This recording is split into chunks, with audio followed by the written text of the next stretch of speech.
Faceți cunoștință cu Mițo. Visul său e să facă desene animate, doar că nu știe cum. Mițo, vrei să înveți să faci desene animate? Soluția e doar la un click distanță. Păi, dă-i click.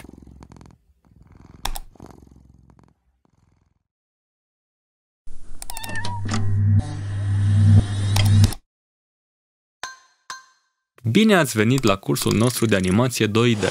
Aici veți învăța principiile de bază ale animației, cum ar fi squash and stretch, traseul obiectelor, timing și masă.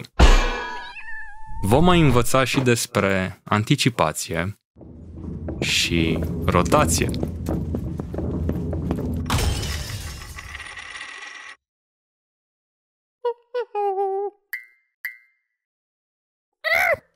Acesta este doar începutul călătoriei noastre în lumea animației. De asemenea, oferim și cursuri despre AI, Photoshop, 3D printing, robotică, editare video și efecte speciale.